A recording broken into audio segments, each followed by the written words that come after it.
샬롬, 반갑습니다. 2022년도도 벌써 열흘이 지나갔습니다. 오늘은 1월 11일 화요일 생명의 삶 시간입니다. 이 시간 하나님의 말씀을 사모하며 이 자리에 나오신 여러분들을 주님의 이름으로 축복합니다. 제가 기도로 시작하겠습니다. 거룩하신 아버지 하나님, 이 새해 주님께서 저희들과 함께하여 주시니 감사합니다.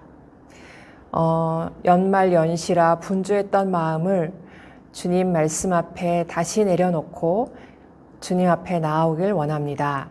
주여 이 시간 저희들을 만나 주시고 주님 저희들에게 말씀하여 주시옵소서. 이 시간 오직 주님의 그 목소리, 주님의 그 음성에 귀 기울이기를 원하는 저희들의 심령 가운데 성령 하나님의 충만하심을 허락하여 주실 것을 믿고 감사드리며 이 모든 말씀 우리 주 예수 그리스도 이름으로 기도드렸습니다. 아멘. 네, 오늘 살펴볼 말씀은 누가복음 3장 1절에서 6절 말씀입니다. 오늘 말씀을 먼저 요약해 드리겠습니다. 디베rio 황제가 통치한 지 15해 본디오 빌라도가 유대의 총독으로 있을 때입니다. 하나님의 말씀이 광야에서 요한에게 임하자 그가 죄사함을 얻게 하는 회개의 세례를 전파합니다. 광야에서 주의 길을 준비하라고 외치는 자의 소리가 있을 것이라는 선지자 이사야의 말이 이루어진 것입니다. 이 본문 말씀을 읽어드리겠습니다. 누가복음 3장 1절에서 6절 말씀입니다.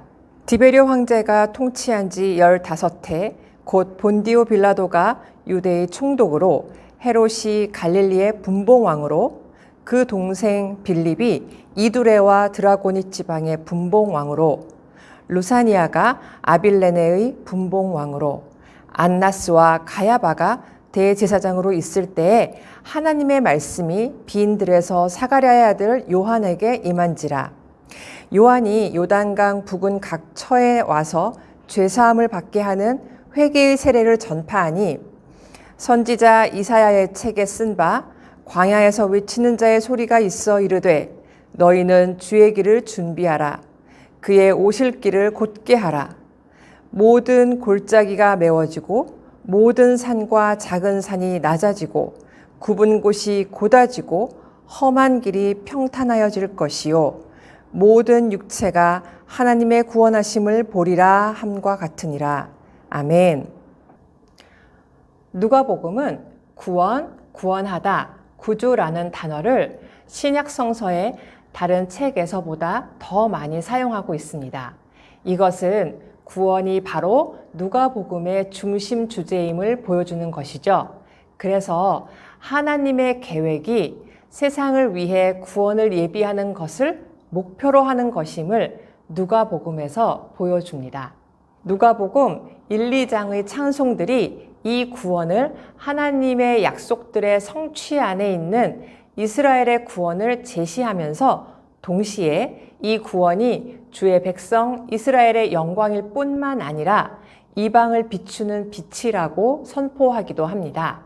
그리고 이 같은 내용을 오늘 말씀 3장 6절에 모든 육체가 하나님의 구원하심을 보리라 라는 말씀에서 한층 더 강력하게 제시합니다. 오늘 본문의 1, 2절에서는 세례 요한이 사역을 시작한 시기와 당시 역사적 상황을 보여주고 있으며 동시에 예수님 사역의 역사적 배경을 보여주고 있는 것이죠. 누가는 3절에서 세례 요한이 활동했던 지역을 보여주고 4절에서 6절을 통해 세례 요한의 정체를 구약성경 이사야서를 인용하며 소개하므로 세례 요한의 사역을 구약성경의 소망 한가운데 있음을 보여줍니다. 이렇게 오늘 본문은 예수 그리스도 사역을 본격적으로 이야기하기 전에 그 길을 예비하기 위해 보냄받은 요한의 사역이 소개되고 있습니다. 즉 예수 그리스도 사역이 갖는 의미를 세례 요한의 사역을 통해 먼저 제시하고 있는 것입니다. 그리고 이러한 세례 요한의 사역은 구약 시대가 끝나고 신약 시대가 시작하는 교차점에 있다는 것도 보여주죠. 세례 요한은 디베료, 즉 티베리우스가 로마의 황제로 즉위한 지 15년 되던 해에 등장합니다. 종교적으로는 안나스와 그의 사위 가야바가 로마 수리아 총독에 의해 제사장으로 있을 때라고 밝히고 있습니다. 누가는 이렇게 세례 요한이 등장한 시기를 구체적으로 기술함으로 예수님의 공생의 사역이 확실한 역사적 배경 가운데 이루어졌음을 또한 소개하고 있는 것입니다. 이렇게 등장한 세례 요한은 요단강 부근에서 죄사함을 얻게 하는 회개의 세례를 전파합니다.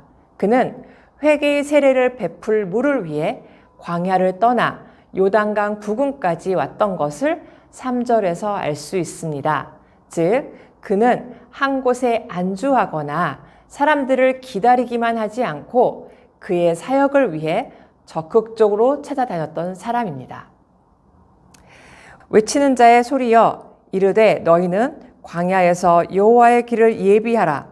사막에서 우리 하나님의 대로를 평탄하게 하라. 아멘. 이처럼 세례 요한의 사역은 구약시대 선지자의 예언대로 주의 길을 예비하는 선구자 사역입니다. 세례 요한이 베푸는 세례는 완전한 구원을 주는 것은 아닙니다. 백성들이 자신의 악한 행실을 뉘우치게 하고 장차 오실 그리스도를 영접하게 하는 구원의 예비적 사역이죠. 이사야 선지자의 예언처럼 왕이신 그리스도가 오실 길, 굽고 험한 길을 평탄하게 만드는 것입니다. 이처럼 우리 마음을 하나님 앞에 바르게 고치고 겸손하게 낮추는 것이 하나님께서 내게 베푸신 구원을 제대로 볼 수 있게 합니다. 즉, 그렇게 낮고 가난해진 모든 사람은 하나님의 구원을 보게 될 것입니다. 이렇게 예수 그리스도의 공생의 사역은 세례 요한의 출현과 사역으로부터 본격적으로 시작됩니다. 그리고 세례 요한의 사역은 구약 예언의 성취로 사람들이 죄를 깨닫고 회개함으로 메시아를 맞이할 준비를 시키는 것입니다. 세례 요한의 외침을 들은 사람들은 교만한 마음을 회개했고 하나님께 은혜를 구했습니다. 다시 오실 주님을 기다리며 준비하는 시간이 지금도 이어지고 있습니다. 이제 모든 사람이 하나님의 구원하심을 볼 것입니다. 이러한 때 우리 역시 우리에게 주어진 복음을 가지고 외쳐야 하는 자들임을 알 수 있습니다. 다시 오실 우리 왕이신 예수 그리스도께서 하신 일을 선포하며 이 세상이 주님께서 하신 그 구원을 제대로 볼 수 있도록 그들의 죄를 깨닫게 해야 합니다. 그렇게 하기 위해 우리는 주님 앞에 우리 자신이 먼저 겸손히 우리 죄를 회개함으로 나아가야 하고 그 주님이 내 생명의 구원자이시며 주인이심을 삶으로 인정해야 합니다. 그때 주님께서 주신 빛과 소금의 사명과 서로 사랑하라는 새 계명에 온전히 순종함으로 세상이 어둠을 깨닫고 죄인임을 깨닫게 하는 일이 또한 세상을 향한 우리의 일입니다. 이 귀한 사역을 기쁨으로 감당하는 저와 여러분이 되길 주님 안에서 소망합니다. 오늘 적용 질문 중에 회개하고 예수님을 영접하도록 내가 도울 대상은 누구인가요? 라는 질문을 가지고 이 시간 이후 묵상하며 구체적으로 적어보고 먼저 기도하는 시간을 가져보셨으면 좋겠습니다.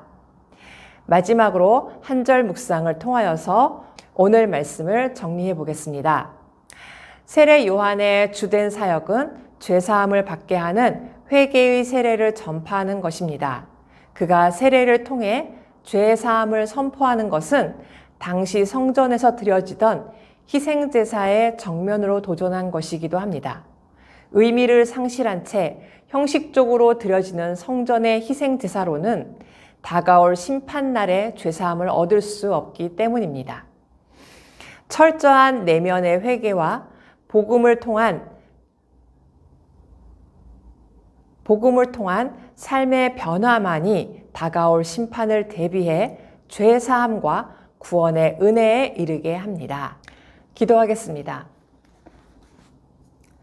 사랑이 많으신 아버지 하나님, 진정한 회개가 없다면 주님의 놀라운 은혜와 마주할 수 없음을 저희들이 기억할 수 있도록 주님 도와주시옵소서. 축복의 말씀을 구하기 전에 우리가 얼마나 완악한 죄인인지를 주님 앞에 눈물로 회개하는 저와 우리 더원사랑의 교회 모든 성도님들이 될 수 있도록 주님 저희들을 깨워 주시옵소서. 그리고 주님께서 맡기신 이 많은 사역들 가운데 저희들이 헌신할 때 우리가 드러나는 것이 아니라 주님 오직 말씀으로 순종하게 하여 주시고 오직 예수 그리스도의 그 이름만이 드러나게 하여 주시옵소서.